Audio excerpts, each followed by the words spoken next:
Hermano, lo primero que podemos ver en este capítulo, en Josué, capítulo 20, Josué 20 comienza con estas palabras, y es: entonces el Señor habló a Moisés y le dijo.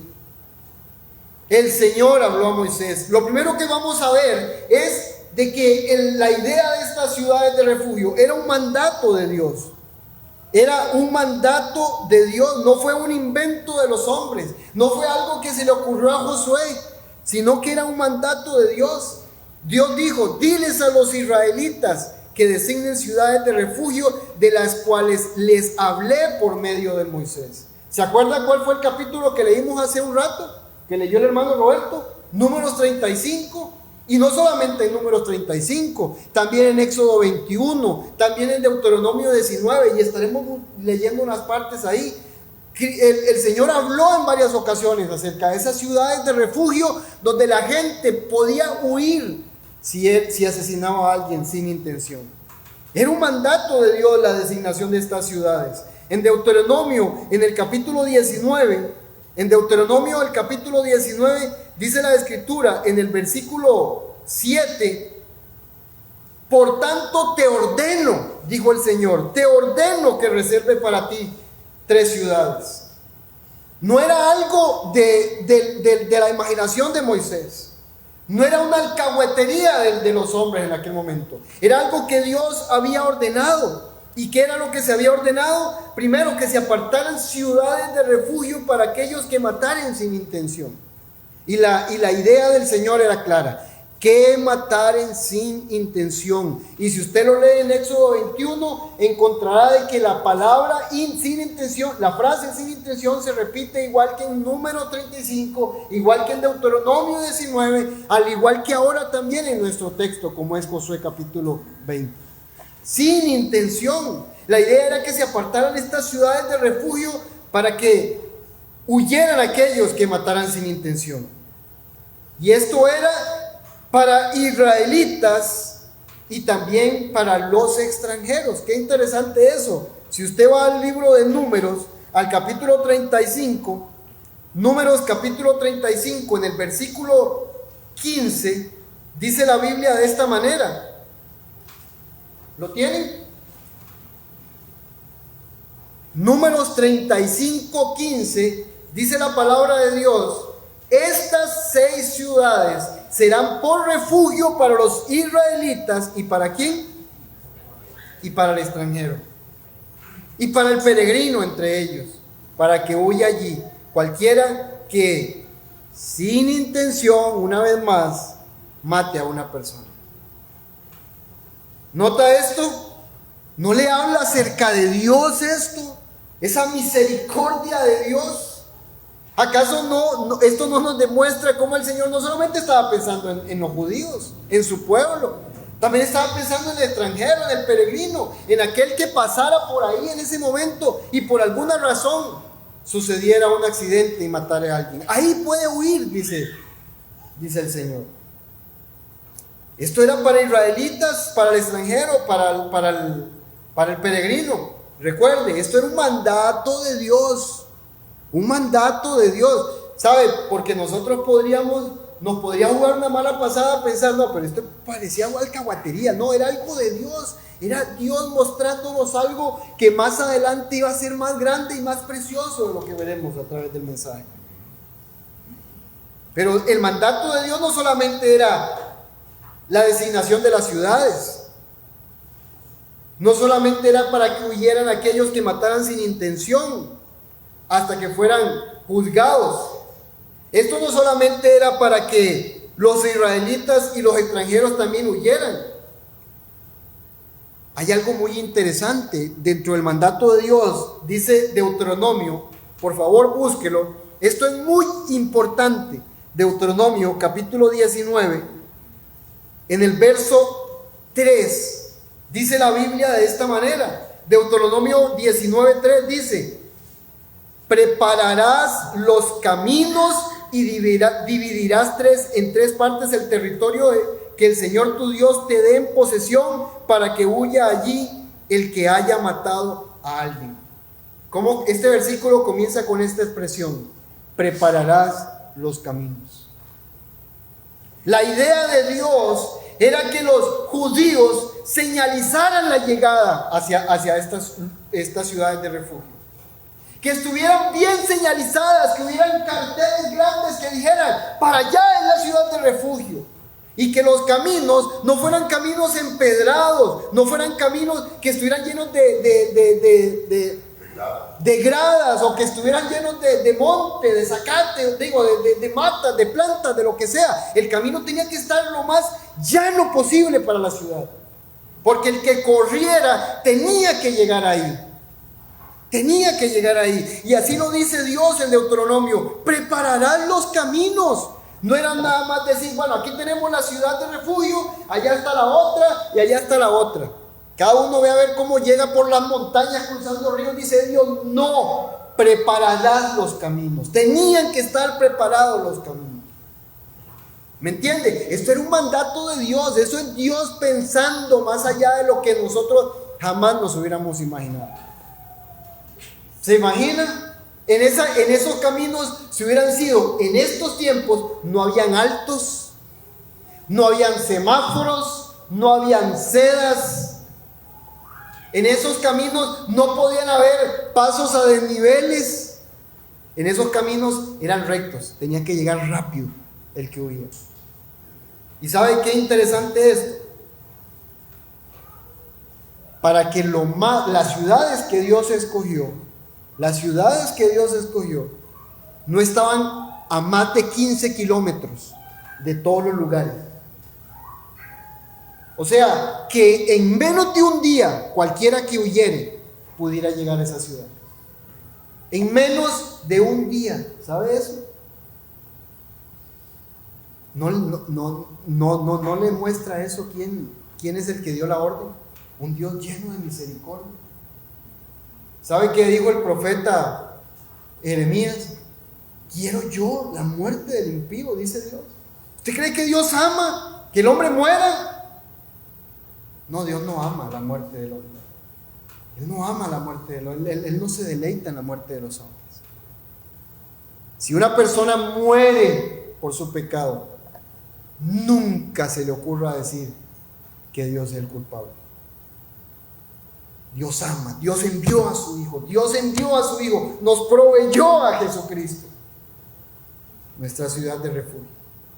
Así como la idea del Señor con estas ciudades de refugio era que prepararán los caminos para que corran, para que sigan, para que lleguen lo más pronto posible.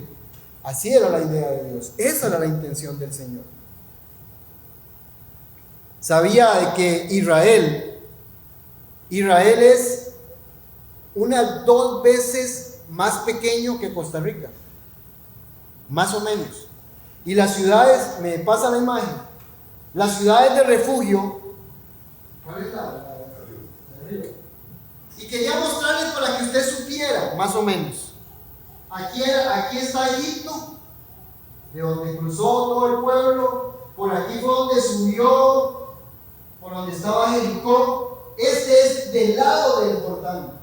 Y esto es Canaán, a este. Yo le digo, prepararás 6 ciudades. Nota cómo el Señor las escogió para que pudieran llegar y estuvieran estratégicamente accesibles al pueblo. Usted estaba aquí, podía correr, estaba aquí, podía correr aquí, si estaba aquí, podía correr aquí, podía correr aquí, podía ir aquí, podía ir.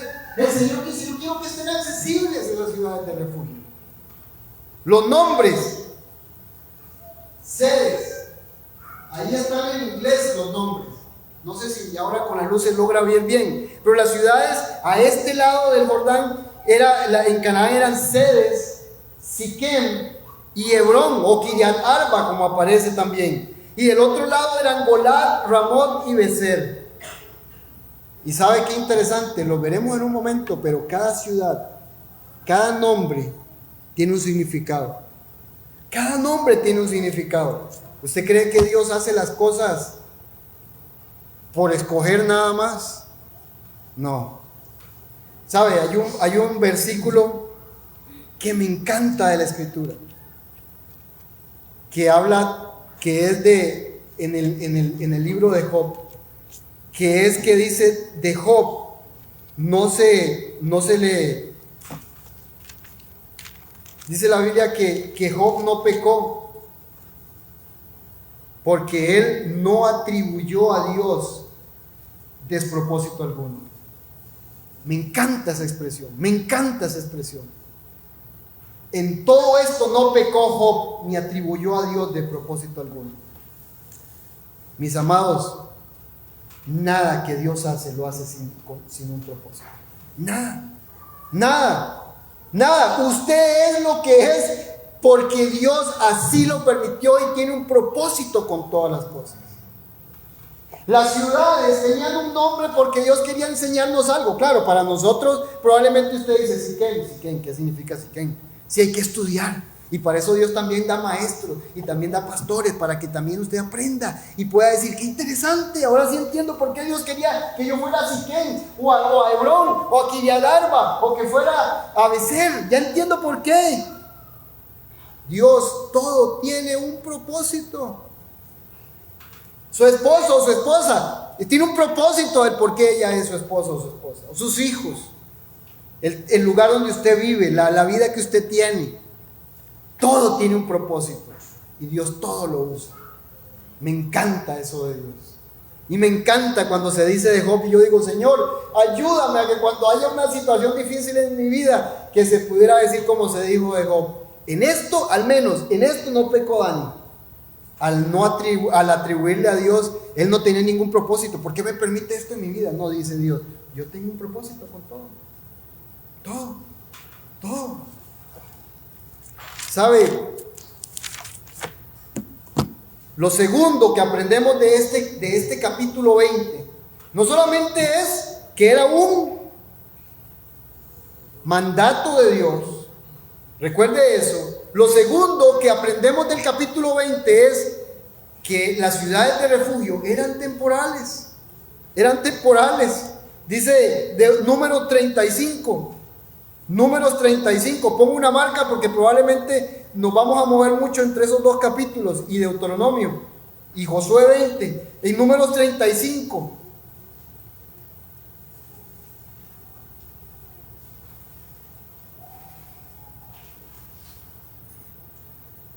dice, las ciudades serán para ustedes como refugio contra el vengador. 35:12, les dije el versículo, no, ¿verdad? Números 35:12 dice, las ciudades serán para ustedes como refugio contra el vengador, para el que haya matado a alguien, para que el que haya matado a alguien no muera hasta que comparezca delante de la congregación para juicio. ¿Sabe? La persona llegaba a las puertas de la ciudad, exponía su caso, él venía corriendo a través de los caminos que ya estaban preparados para alguna de las ciudades, y cuando llegaba a las puertas donde se sentaban los que juzgaban, venían y exponían, es que viera que yo estaba en el campo y resulta que lo que tiré el hacha, se tiró el metal y le cayó a una persona y lo maté, no era mi intención. Ok, pase. Y cuando veían al vengador que venía, ¿y quién era el vengador? El Goel. ¿Sabe qué interesante? La misma palabra Goel, el vengador de la sangre. ¿Saben quién era? ¿Recuerdan quién era Booz? Booz era un Goel también, un pariente redentor, alguien que redimía la sangre.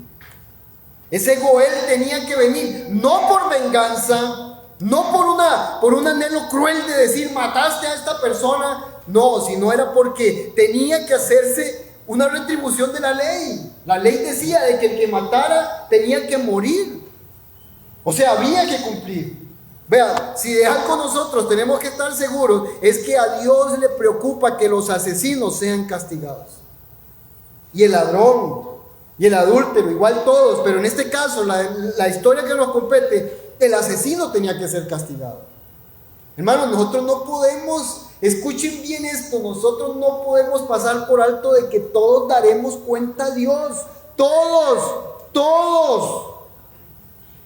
Por la gracia de Dios, en Cristo ya fuimos juzgados, en Cristo, por la gracia de Dios, pero todos comparecerán ante el tribunal de Cristo, todos. Aún Deuteronomio, 2 Corintios 10:5 dice de que nosotros compareceremos ante el tribunal de Cristo para que nosotros demos cuenta de lo que hayamos hecho mientras estamos en el cuerpo, sea bueno o sea malo. sea, no pretenda pensar que el Señor barre todos sus pecados debajo de la alfombra y dice, sí, ya no. No, preocúpese por eso. Si mintió hoy en la mañana, si hizo algo pecaminoso hoy en la mañana, arrepiéntase. Bien lo decía un predicador, una característica de un cristiano verdadero es que su vida es una vida de arrepentimiento. Si usted no pide perdón a Dios y no pide perdón a las personas, usted debería preguntarse qué está pasando. Porque el cristiano se arrepiente, el cristiano entiende que estamos delante de Dios todo el tiempo. A Dios le preocupa que los asesinos fueran juzgados. Y en Israel, ese vengador de la sangre era designado por la familia para que él fuera y cumpliera la ley de que aquel que mató tenía que matar. Pero había otra ley también, que era de que si mató y no por sin intención, él podía huir para ser librado de esa muerte. Nada se le escapa a Dios, qué increíble. No es como Dani cuando desarma algo, siempre me sobra un tornillo. A Dios nunca le sobra ningún tornillo. A Dios no le sobra nada, todo lo hace perfecto, perfecto. ¿Sabe? El que era considerado inocente encontraba protección en la ciudad, pero debía, el detalle importante en Números 35, 26 al 28, dice 26 al 28, pero si el que causó la muerte del otro sale alguna vez de los límites de la ciudad de refugio a la cual pudo huir, y el vengador de la sangre lo encuentra fuera de los límites de la ciudad de refugio, y el vengador de sangre mata al acusado, no será culpable de sangre, porque el acusado debió haber permanecido en la ciudad de refugio hasta la muerte del sumo sacerdote. Pero después de la muerte del sumo sacerdote, el que mató a otro volverá a su tierra. ¿Vio qué importante el último versículo, no? ¿Saben? Qué interesante eso. El que había huido necesitaba o debía permanecer en la ciudad. Él no podía salir. Él no podía ni siquiera salir a dar un poquito de aire. No, permanece ahí. Permanecía ahí, de ahí debía de ir. El vengador debía vengar la muerte del familiar. Claro que debía vengarla, pero en el momento que ingresara a la ciudad, este hombre, después de haber sido juzgado y haber demostrado de que verdaderamente había matado sin intención, él podía permanecer allí. ¿Cuánto tiempo? Hasta que muriera el sumo sacerdote.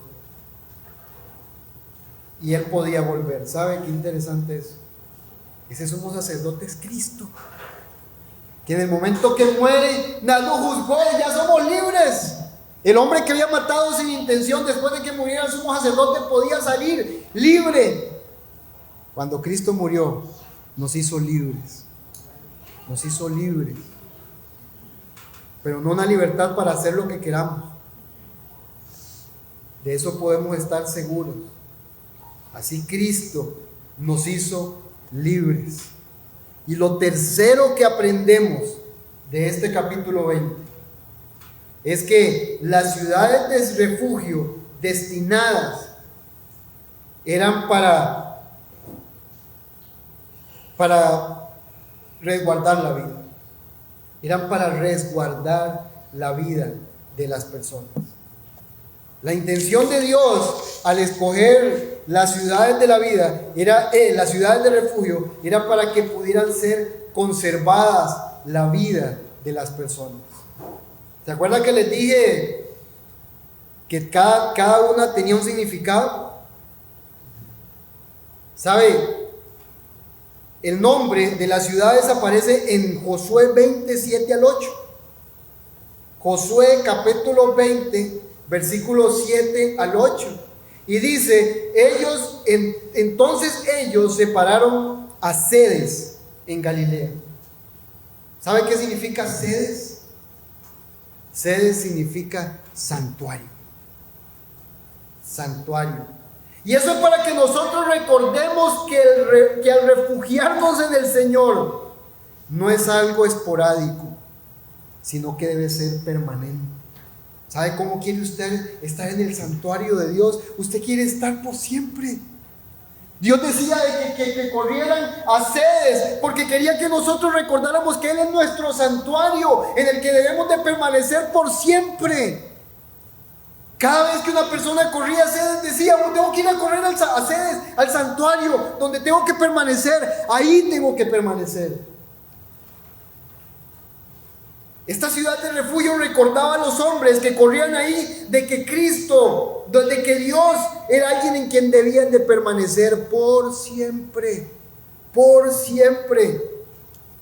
Romanos 8:1 dice la Biblia, en Romanos capítulo 8, en el versículo 1, dice: por tanto ahora no hay condenación para quienes, los que están en Cristo, los que permanecen dentro de Cristo. Para ellos no hay condenación. Para aquellos que van a sedes, ahí donde sale ciudad de refugio, que están en Cristo. La segunda ciudad de refugio dice que era Siquén, en la región montañosa de Efraín.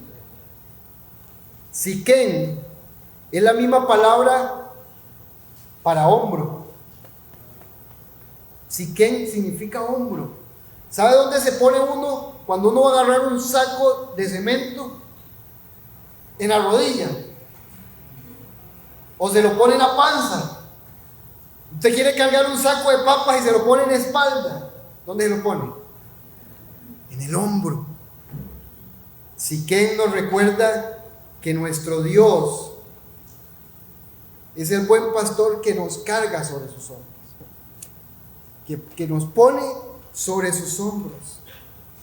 ¿Sabe? Recuerda Lucas 15, dice la Biblia de que en el versículo 5, hablando de la oveja perdida, dice que cuando la encuentra, ¿qué hace con la oveja?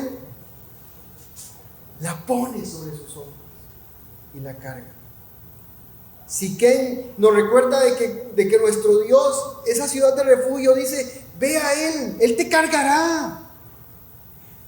¿De qué huyes?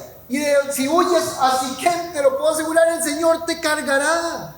Él te llevará sobre sus hombros. Él es el buen pastor que carga sus ovejas. Aún en el libro del profeta Jeremías dice que cuando Él le quiebra la pata a una de sus ovejas, ¿qué hace con las ovejas? La amarra y la deja ahí. Dice que se la pone sobre sus hombros. Él es el que puede cargarnos. Esa ciudad de refugio nos recuerda de que nuestro Dios es el que nos carga en medio de las pruebas. Huye a Él, Él te cargará. Cualquiera que sea tu problema, Él te cargará. Huye a esa ciudad. Nuestro Dios es el que te cargará. ¿Sabe? También la tercera ciudad dice que era Kiriat Arba, es decir, Hebrón, en la región montañosa de Judá. Esto se podría traducir como comunión. Hebrón habla de compañerismo. Así debe ser cuando uno busca refugio a Dios. Debe de ser para buscar compañerismo con Él, para buscar comunión con Él. En 1 Corintios capítulo 1, en el versículo 9, dice la Biblia: fiel es Dios por medio de quien fueron llamados a la comunión con su Hijo Jesucristo. ¿Sabe? Cuando usted corra al Señor, usted tiene que pensar: yo necesito comunión con Dios. Necesito comunión con Dios. No puede encontrar la comunión si no leemos. ¿Cuánto lees, hermano? ¿Cuánto oras? ¿Cuánto oras y cuánto lees? ¿Cuánto hablas con Dios? ¿Cuánto tiempo inviertes de tu día para ir a Hebrón, a tener comunión, para esconderte en Él, que es tu ciudad de refugio? ¿Cuánto? ¿Cómo pretendemos tener confianza en Dios si no lo conocemos? Si no conocemos. Decía un predicador que la medicina suena bien cuando yo le digo: hermana, confía en Dios. Pero cuando yo atravieso una prueba ahí, ya esas mismas palabras no funcionan.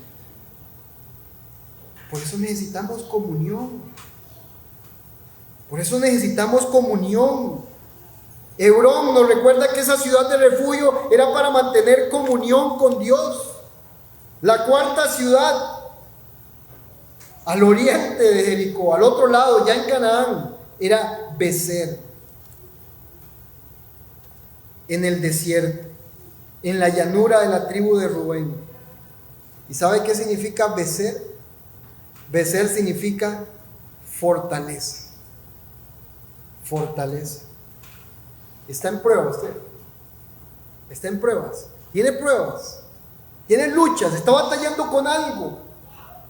¿Tiene algo con la cual usted ahorita no sabe cómo salir adelante? ¿Sabe? Nuestro Dios es fortaleza.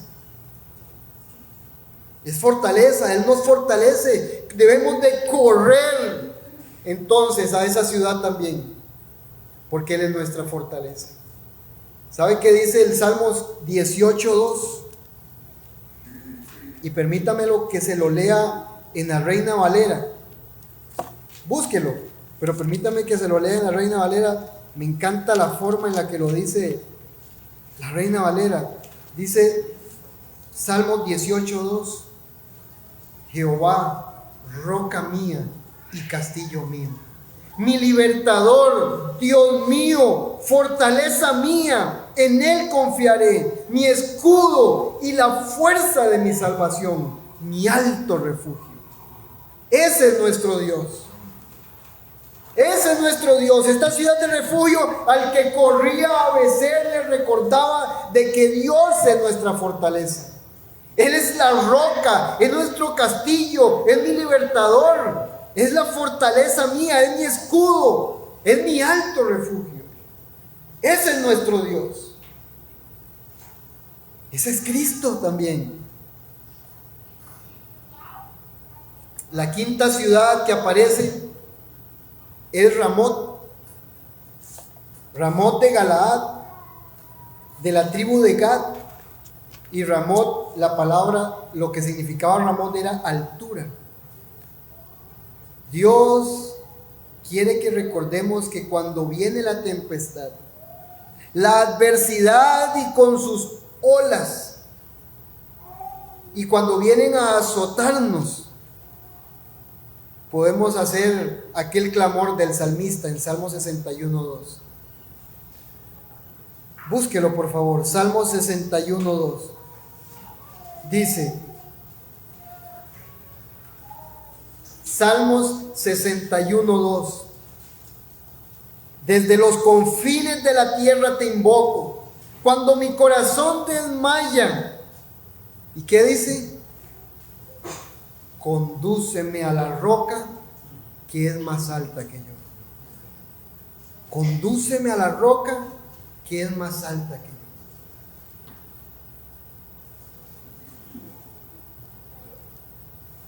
Hermanos, la intención de Dios es que nosotros huyamos a Él, porque Él es la roca que es más alta que yo. Cuando vengan las olas de turbulencia en nuestra vida, nosotros podemos huir a Él.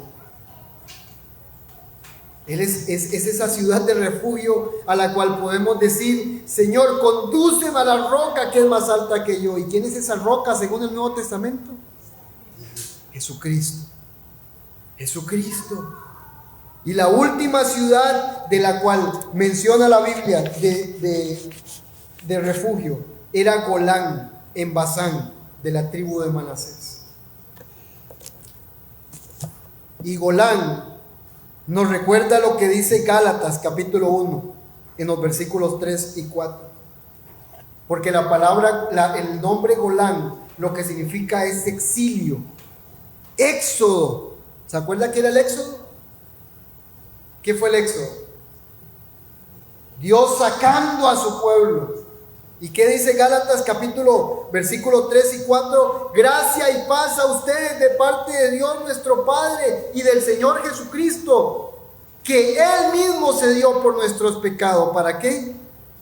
Para librarnos, para exiliarnos de este presente siglo malo, conforme a la voluntad de nuestro Dios y Padre.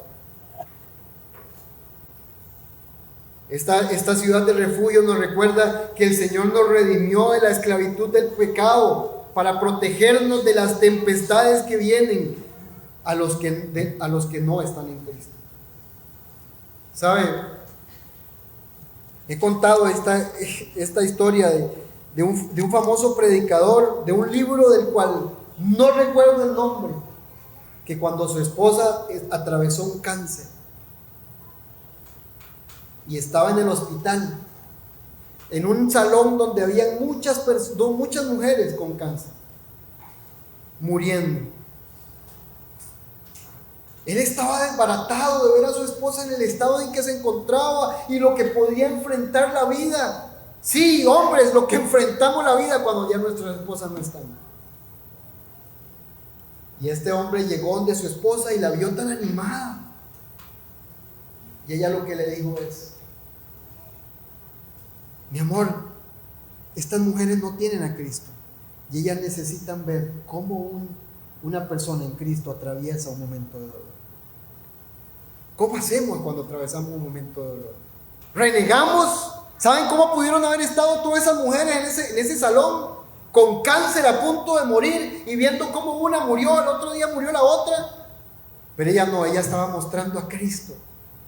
Mostrando a Cristo. Su ciudad de refugio, donde ella podía ir y esconderse en medio del dolor. Que había sido rescatada de los dolores de este mundo. Claro que duele cuando hay aflicción de cualquier tipo, de enfermedad o matrimoniales o con hijos, lo que sea, duele. Pero el Señor nos rescató de una vida así. Ahora tenemos dónde ir y refugiarnos. ¿A dónde podemos ir y correr? El mundo, ¿hacia dónde corre? ¿Saben? Un hombre tiene problemas, ¿hacia dónde? ¿Qué es lo que primero que hace cuando no tiene a Cristo por refugio? Las drogas, el alcohol, el sexo y muchas otras cosas más. Porque no tiene un lugar de refugio. Hermanos, esa es la gran diferencia entre alguien que ha entendido que Cristo es nuestro refugio. En Él podemos escondernos. ¿Qué dice Gálatas? Gálatas dice de que Él mismo se dio por nuestros pecados para librarnos del presente siglo malo. Ese es nuestro Salvador, quien se dio, se entregó para librarnos, para sacarnos, para escondernos en Él. Esa es la importancia de lo que el Señor nos enseña. ¿Sabe? La vida iba a ser resguardada en estas ciudades de refugio. Y ciertamente hay mucha relación con el Evangelio y con Cristo. ¿Verdad que sí? Hay mucha relación con el Evangelio y con Cristo. Mucha relación. Aquí podemos ver claramente cómo Cristo termina siendo aquel quien nos cargó, aquel que nos redimió, aquel que nos fortalece, aquel que es la roca, aquel que definitivamente nos carga sobre nuestros hombros como el buen pastor.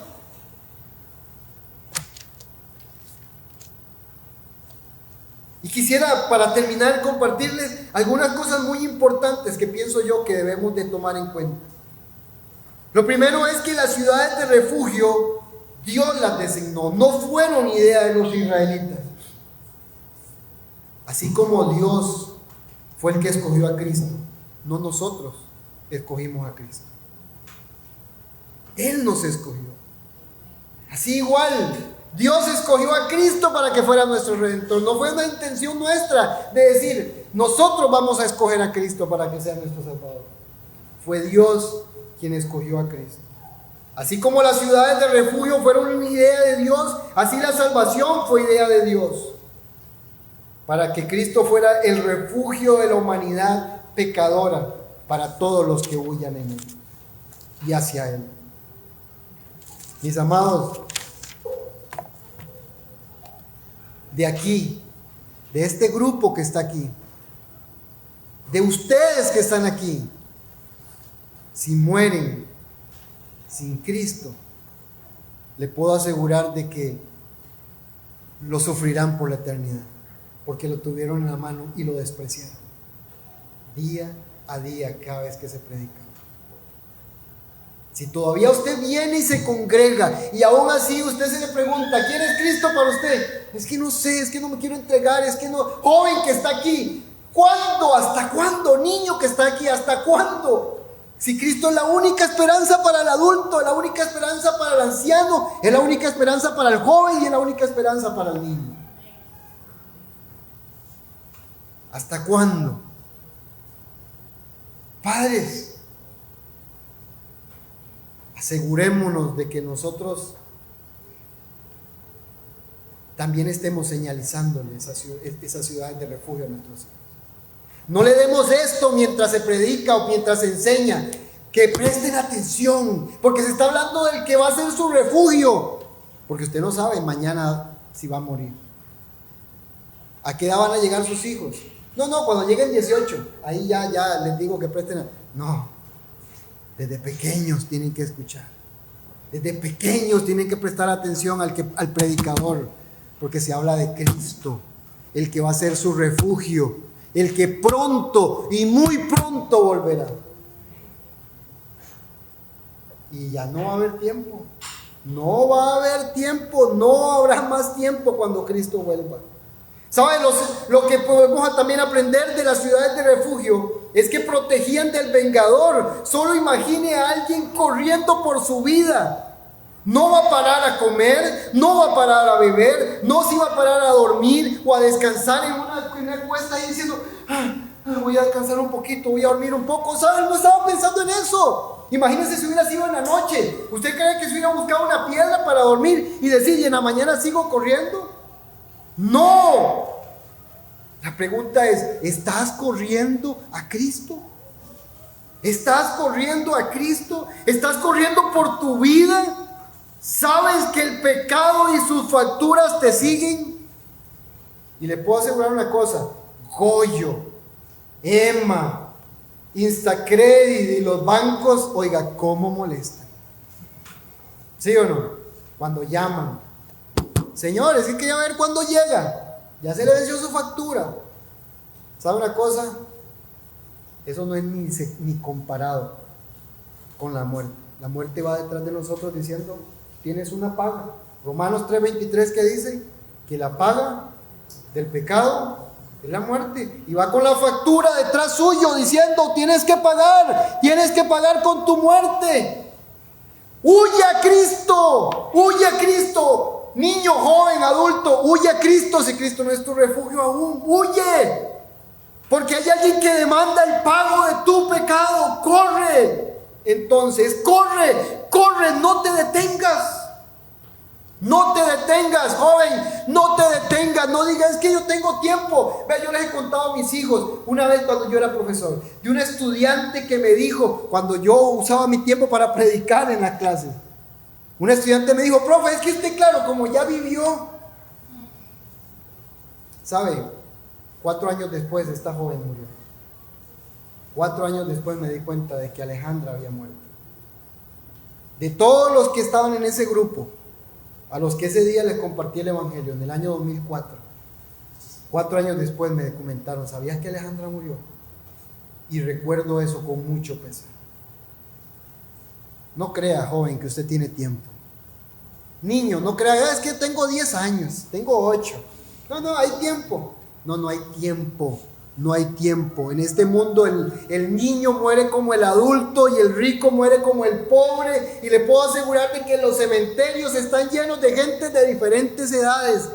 Corre a Cristo, corre. ¿Sabe qué dice Romanos 2:5? En el libro de Romanos, en el capítulo 2, en el verso 5, dice la Biblia, pero por causa de tu terquedad y de tu corazón no arrepentido, estás acumulando ira para el día de la ira y de la revelación del justo juicio de Dios. ¿Sabe qué significa eso? ¿Entienden lo que significa? Si no lo entienden, se lo explico. Cada día los hombres están echando a su saco de pecado más y más pecado. Cada día atesoran más ira. hoy mentí, luego le digo una mala palabra, luego tuve un mal pensamiento, luego tuve una mala intención, luego me enojé, luego hice esto, luego miré lo que no debía mirar, y cada día están acumulando ira para el día de la ira, para cuando venga el justo juicio de Dios, usted no diga, ay Señor, yo no sabía, y el Señor agarre el saco y diga, mira todos tus pecados. Aquí están, acumulando cada día, cada hora, cada segundo de nuestra vida.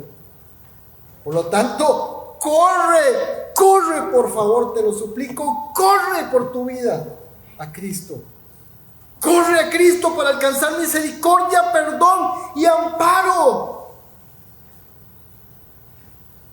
Había algo más y muy importante, como lo vimos, había un deber de los judíos de guiar e indicar dónde estaban las ciudades de refugio. Habían de arreglar los caminos, poner señales que fueran visibles. No es como ahora que usted tiene que llegar cerca, unos 20 metros para darse cuenta si es hacia la derecha o hacia la izquierda. En aquel momento las señales tenían que ser tan grandes para que usted a 100 metros pudiera leerlas. ¿Y sabe qué era interesante dentro de lo que estudié? Que Dios también había puesto en el corazón de los judíos para que hubieran hombres en los cruces de caminos. Habían hombres esperando para cuando vieran a alguien que corría hacia una ciudad de refugio, él le dijera, venga por aquí, y él corría a la par de esa persona. Corría hasta que llegara a la ciudad de refugio para darle ánimo, para decirle, corre por tu vida, ahí viene, por acá, no, tenemos que ir por acá. Eso era parte de la misericordia de Dios. Personas que también estaban ahí, ¿para qué? Para que pudieran ayudar a los hombres que corrían, para que los lugares, para que ellos supieran que era claro para dónde tenían que huir. ¿Hasta dónde puede ser posible que un hombre no sea tan terco en no ver la misericordia de Dios? ¿Hasta dónde? Si Dios había designado todo lo posible para que pudieran ser guiados a estas ciudades. Iglesia, bandera en alto. Hermanos, ¿qué estamos haciendo nosotros también para mostrarle a otros cuál es el camino? ¿Qué estamos haciendo para que otros huyan? De repente nosotros no estamos poniendo señales. La gente ni siquiera se da cuenta que somos cristianos. ¿Cómo van a correr a Cristo si no ven las señales? Hazte usted las señales. ¿Se acuerdan lo que dice en el Nuevo Testamento? Una ciudad asentada se pone en un lugar alto. ¿Y sabe de quién hablaba ahí? De nosotros. Nosotros los cristianos somos esa ciudad también, que estamos en alto para que la gente sepa que somos cristianos, para que cuando vean un problema, tengan una situación, sepan a dónde acudir. Pero qué triste cuando nosotros somos los tropiezos para el evangelio. Qué triste cuando el creyente más bien, en vez de ayudar, termina siendo un tropiezo. Qué triste escuchar a una persona diciendo, fui a esa iglesia y la verdad que esto y lo otro. Claro, esa es otra historia, pero usted tiene que decir, el que viene tiene que sentirse que yo estoy diciéndole por aquí, venga por aquí, venga, siga, persevere. Hermano, si usted es creyente de esta iglesia, tiene que sentir ese anhelo por que otros vengan a Cristo. No puede ser posible que cada persona que venga, usted una visita también, usted no lo salude, no le muestre a Cristo, muestre el amor de Cristo. En el mundo lo invitan a tomar a un montón de cosas. Aquí debemos de ser nosotros los que lo invitamos a que sea parte de nuestra iglesia. Esa misma intención debe haber en el corazón del creyente. En nosotros de decir, yo voy a hacer una señal también para que esas personas huyan a Cristo. Papás, no nos cansemos. Persistamos en insistir a que nuestros hijos huyan a los refugios, a esas ciudades de refugio que es Cristo. No seamos los que les dan este juguete para que los hijos pasen horas sin ningún tipo de recargo. ¿Saben? Yo estoy en eso y mis hijos lo saben porque están aquí. Estoy ahí constantemente para que el día que ellos mueran, si enfrentan el juicio de Dios, que Dios no diga lo que le digo allí: nunca fuiste de tropiezo a tus hijos. Nunca. Dios me libre de eso. Y no por mi vida, sino porque anhelo a mis hijos en el cielo. ¿Sabe? Otra enseñanza importante es que las puertas de las ciudades de refugio nunca se cerraban. ¿Usted cree que a las 7 de la noche decían: cierren, ya nadie vino? No, nadie vino, cierren. No, no, hermanos, no. Eso no pasaba. Las ciudades de refugio nunca se cerraban. ¿Usted cree que Jesús tiene un horario? Cristiano, usted tiene un horario para decir: yo soy cristiano los domingos nada más, el lunes yo soy otra persona, el domingo sí. Líbranos, Dios, de ser esos, de los que tenemos horarios. Jesús no tiene horario, Él está siempre disponible para todos. Él está siempre disponible. ¿Usted cree que los que vivían en estas ciudades de refugio no estaban en peligro? ¿Quién duerme aquí con las puertas abiertas de su casa? Con los portones de su casa. Bueno, la puerta no, los portones. Hermanos, ¿qué precio estamos dispuestos nosotros a pagar por Cristo? Por ver a otros. Este era el precio que ellos tenían que pagar, los que vivían en estas ciudades de refugio. De vivir con las puertas abiertas siempre. ¿Qué precio está usted y yo pagando por Cristo? ¿Qué precio? Ay, me habló mal. Me callo. Cristo es más grande que yo. Me hablaron mal. Cristo es más grande que yo. Por Cristo estamos dispuestos a pagar ese precio. ¿Estamos dispuestos a pagar ese precio? ¿O el primero que nos insulta, el primero que nos deshonra, el primero que nos menosprecia, de una vez decimos y le cerramos la puerta, ponemos candado y que se vaya al infierno? Dios lo libre a usted y a mí de ser ese tipo de personas. Las ciudades estaban disponibles para ricos, para pobres, amigos, para familiares, para no familiares, para cualquiera, para todo aquel que viniera. ¿No fue eso lo que Cristo dijo en Juan 6? Todo aquel que viniere a mí, no le echo fuera. ¿Sabe? Acompáñeme a Hebreos para terminar. Hebreos capítulo 6.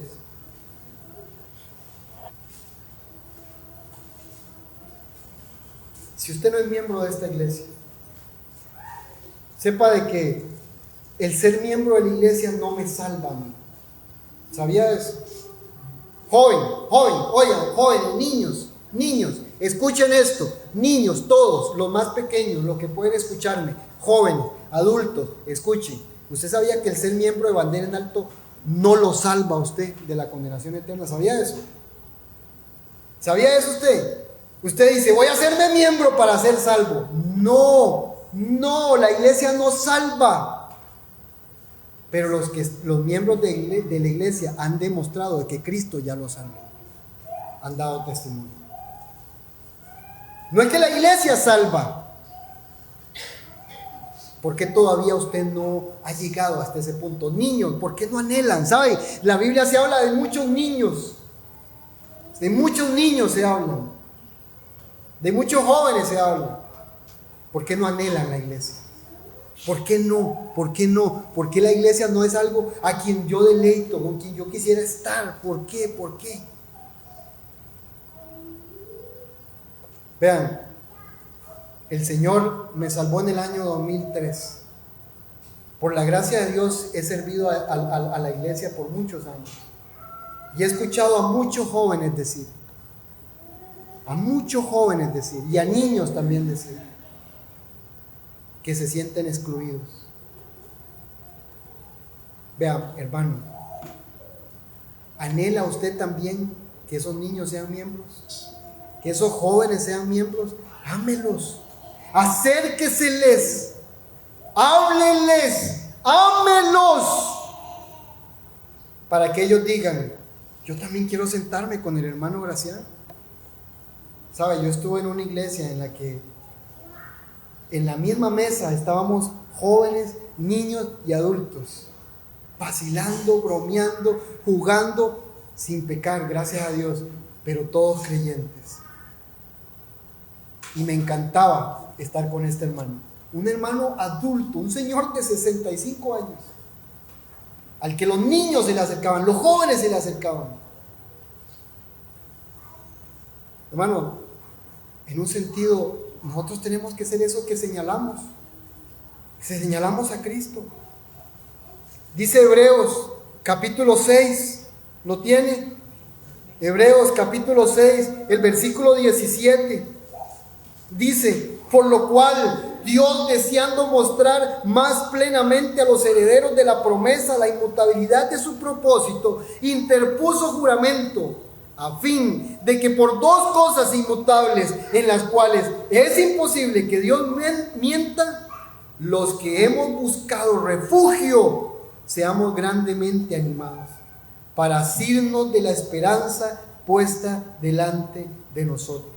Y esta esperanza, dice, que la tenemos como ancla en el alma, una esperanza segura y firme que penetra hasta detrás del velo, a donde Jesús entró por nosotros como precursor, hecho según el orden de Melquisedec, sumo sacerdote para siempre.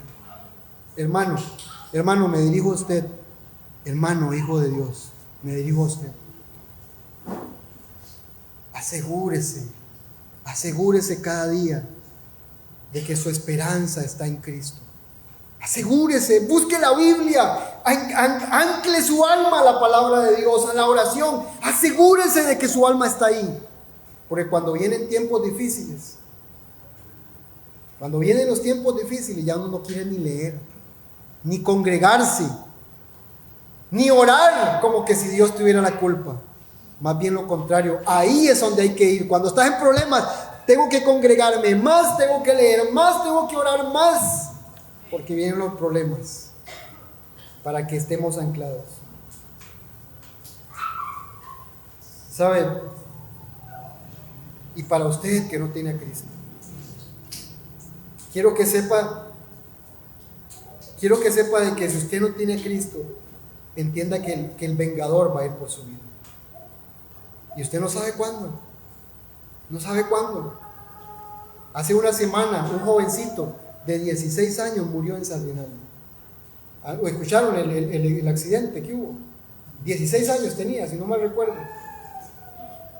16 años, iba en un carro, pegó de frente contra otro y murió. Se acabó, no más. No solamente los adultos mueren, porque ahí murieron un señor de 65, uno de 30 y algo, otro de 20 y algo y un niño de 16. Todos mueren. Y si usted no tiene a Cristo, no espere más. No espere más. No le dé más largas al asunto. Dígale hoy: Cristo, quiero que seas mi refugio. No le dé más largas, joven. Hoy tiene que ser el día. Hoy tiene que ser el día. Hoy es el día de salvación.